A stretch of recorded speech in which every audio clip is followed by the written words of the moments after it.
Tu parlais d'Étienne Chouard. Qu'est-ce qu'il propose, Étienne Chouard? Étienne Chouard, c'est quelqu'un qui défend le fait qu'on est déjà, on n'est pas en démocratie, qu'on n'est pas en réelle démocratie, même si on met un mot dessus, c'est bien beau, mais voilà.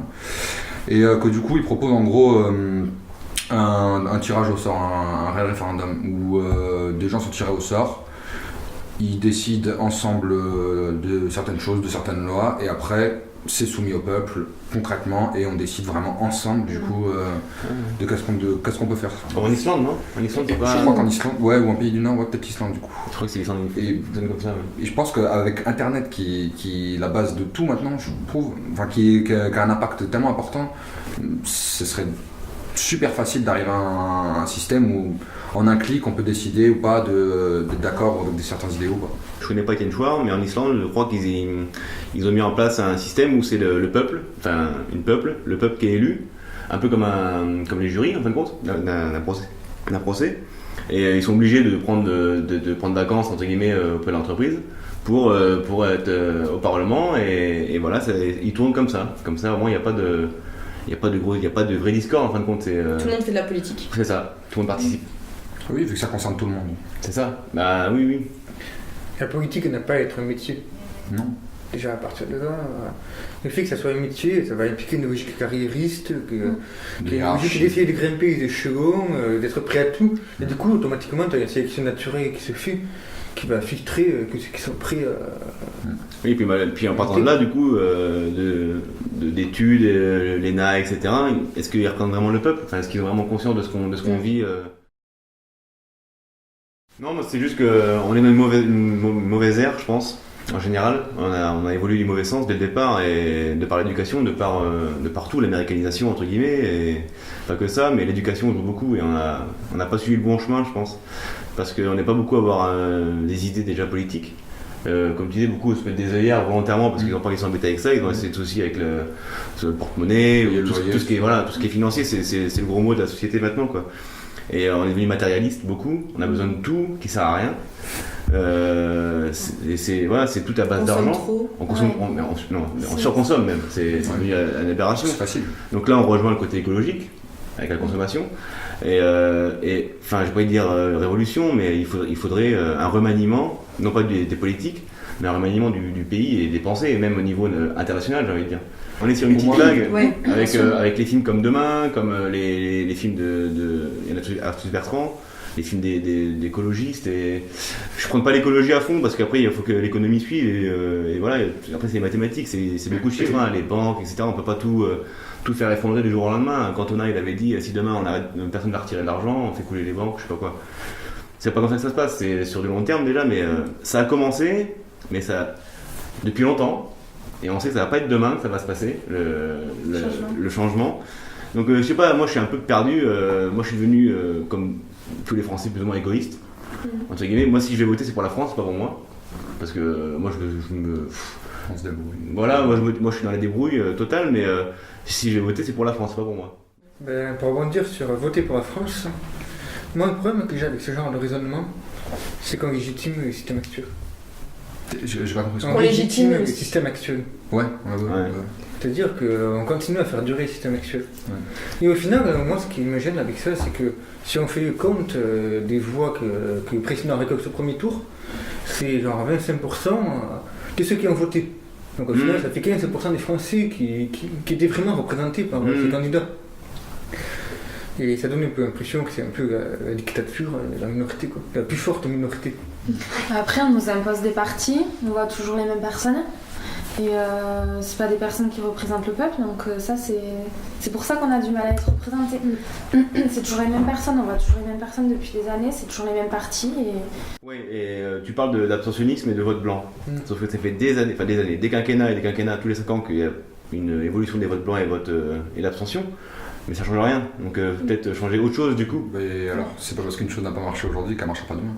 Ouais, mais bon, enfin, pour moi, ça fait déjà. C'est être optimiste, je suis d'accord. Mais oui, non, mais. Je pense que ça sera jamais pris en compte. Qu'est-ce que tu dis ? Je pense que le vote blanc ne sera jamais pris en compte. Enfin, de cette manière-là. Mais après, si tu te résumes, si tu te résignes au seul vote blanc, oui, tu peux faire en plus du vote blanc de différentes actions. Je trouve que on est. Enfin, je dis on, sans forcément m'inclure dedans, mais on est aussi incité à ne pas voter. Enfin, à ne pas savoir pour qui voter, parce que quand on regarde tous les meetings où ça parle pendant des heures, où ça dit des phrases de 3 mètres de long, on va sur les sites internet des programmes politiques, enfin des partis politiques, c'est des lignes et des lignes, et on n'a rien qui nous dise clairement les choses. Et je sais que moi, avant de venir ici, j'ai utilisé un site, en fait c'est un comparateur officiel des partis politiques. Vox.org, non? Oui. Et ça m'a bien aidé, mais c'est vrai que ça, c'est le genre de site, je trouve que ça devrait être partagé en masse pour simplifier les gens à avoir leurs opinions.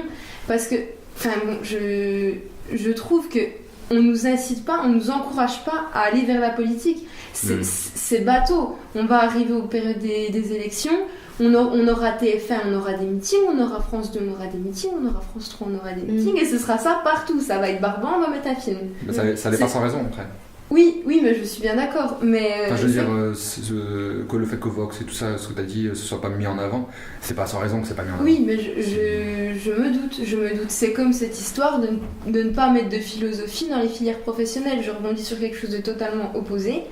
Mais toutes ces personnes qui travaillent pour la France, derrière, les jeunes là, on les incite pas à se faire une opinion, à remettre ce qu'on leur dit en question. L'esprit critique. Le rôle de la philosophie, c'est de développer l'esprit critique. Moi, je prends ça en exemple parce que j'ai une excellente prof.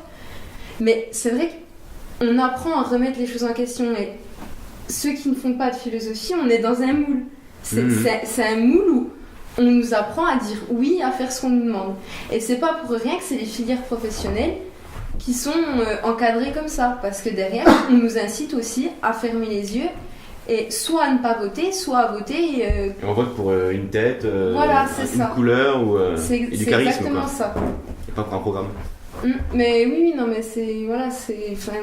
Moi, je me rends compte dans mon entourage, les personnes qui n'auront pas d'éveil critique parce qu'ils n'ont pas eu l'enseignement nécessaire, mais. Enfin, je regrette, justement, les filières professionnelles ont le plus besoin de savoir se défendre et de savoir remettre en question ce qui est nécessaire. Après, je peux te rassurer, l'intelligence n'est pas synonyme d'intelligence et critique. Oui. Tu en as qui ont une très bonne éducation, qui ne sont pas forcément éveillés aussi. Hein. Non. Il n'y a pas de corrélation l'un vers l'autre, je pense, effectivement. Moi, je suis pour ne plus avoir d'argent. Ah bon? Plus d'argent. C'est-à-dire? Non, mais je pense que oui, c'est quelque chose de mauvais, quoi. L'argent, mais du coup, oui, il faudrait supprimer l'argent. Ouais, mais c'est impossible, hein. C'est difficile, utopique. C'est difficile, c'est pas impossible. Mais c'est très très très difficile. Mais sincèrement, je pense qu'on serait beaucoup plus heureux sans argent. Vraiment. Et après, l'argent, c'est aussi ce qui nous a permis d'arriver jusqu'à notre situation actuelle, quoi. Le progrès, tout ça. Mais le progrès, sinon, on revient moi, au stade je suis pas spécialement pour... Ouais, mais c'est ça la vie. C'est différent. C'est ça la vie. Mais je pense pas, tu vois. Je pense que justement, vu qu'on a vu que les défauts que ça pouvait apporter, mais aussi les qualités que ça pouvait amener, mais faire la part des choses. Ouais, voilà, l'être humain, justement, on a tellement évolué, qu'on a tellement développé que, sans déconner, on peut largement trouver un compromis, je pense, entre le truc. Je pense qu'on est capable. Après, l'envie n'y est pas, et sur une balance. On a détruit énormément de choses et tu te rends compte qu'au final c'était que pour l'argent. C'est que l'argent. Donc voilà, enfin moi j'aimerais retourner à des choses simples. C'est dur d'être optimiste, quoi. Moi je suis plutôt fataliste malheureusement, et j'allais dire est-ce qu'on aura le temps de faire tout ce qu'on dit, quoi, parce que... Mais pour moi c'est pas grave si quand je meurs j'ai pas réussi à le faire. Non, pas nous, je parle de l'être humain en général. Non, moi je sais que... nous je pense que c'est cramé, nous c'est cramé. Dans 50 ans ça sera tendu, mais... C'est là que... Enfin j'allais dire tout est lié, encore une fois, l'écologie, l'économie, c'est vrai que Mélina elle a raison. Là, j'ai vu hier ou ce matin, je sais plus, les girafes, elles sont inscrites sur les listes des animaux qui tendent à disparaître. Et pourquoi? Pour le braconnage. Pourquoi? Pour l'argent et tout. Et voilà, on utilise l'argent pour des bonnes choses, le développement et les recherches, soigner des maladies, etc. Mais après, est-ce que c'est pas aussi contrer la nature? Enfin, moi, j'ai envie de dire, s'il n'y a pas d'argent, mais que les Chinois ils veulent toujours ça pour des girafes. Ben, c'est pas tellement le problème d'argent, ça. C'est juste le problème que quelqu'un il veut ce truc-là. Ouais, alors à partir de là, au lieu de payer un argent, il dira en échange, je te rendrai un gros service à ouais. Donc il y aura toujours ce problème. Oui, c'est un problème d'ego. L'argent n'est qu'un moyen. Hein. Ouais, mais bon. C'est comme oui, c'est qu'un véhicule entre deux personnes. Mais c'est mieux de se rendre un service que se donner de l'argent. Enfin, moi, je Ouais, vois enfin, ça. quand je dis service, Un service, ça peut être échange, un peu service désirable. mauvais Oui, ça. oui. Ouais. On a une éducation, je sais pas, les jeunes d'aujourd'hui, c'est tout pour eux, quoi. C'est des vêtements, c'est toujours dépenser. Et c'est dépenser pour eux, à part à Noël, on y arrive.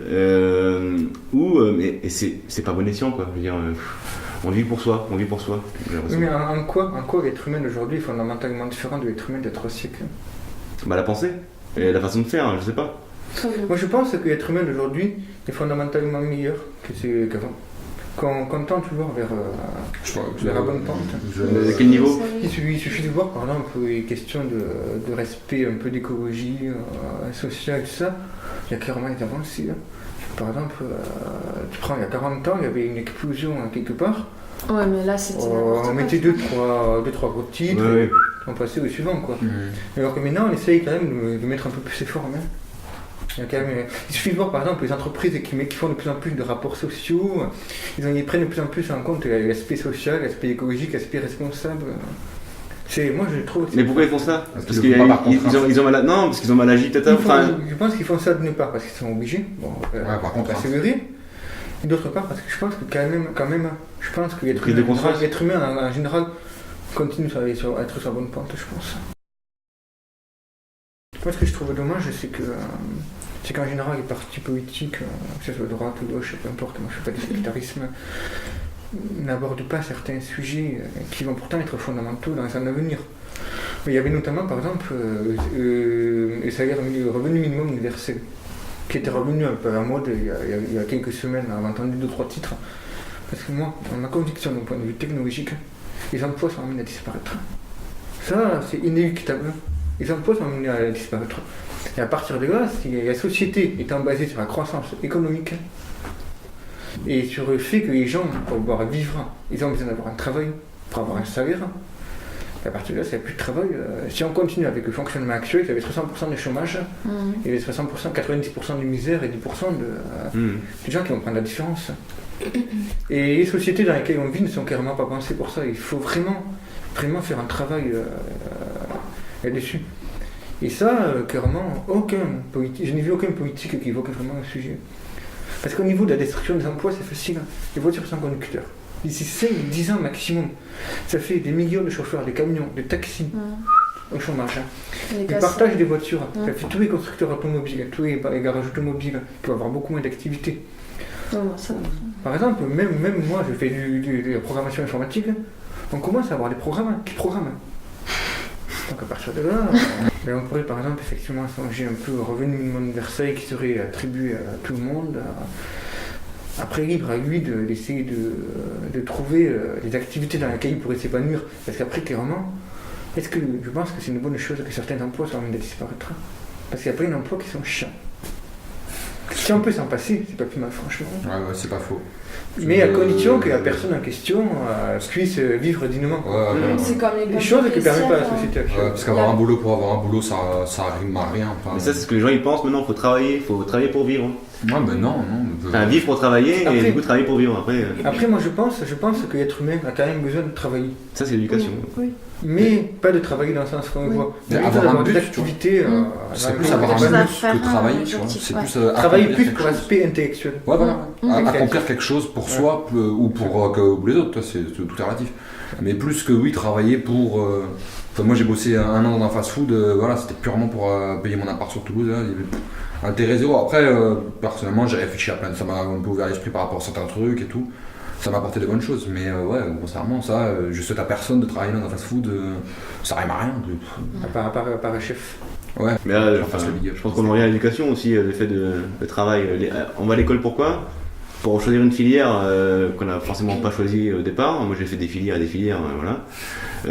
Et on dit, mais si tu vas trouver un travail, tu vas trouver une passion. Enfin, au début on parle de passion quand on est petit, et la passion devient un travail devient le gagne-pain qui fait que tu te lèves le matin, quoi.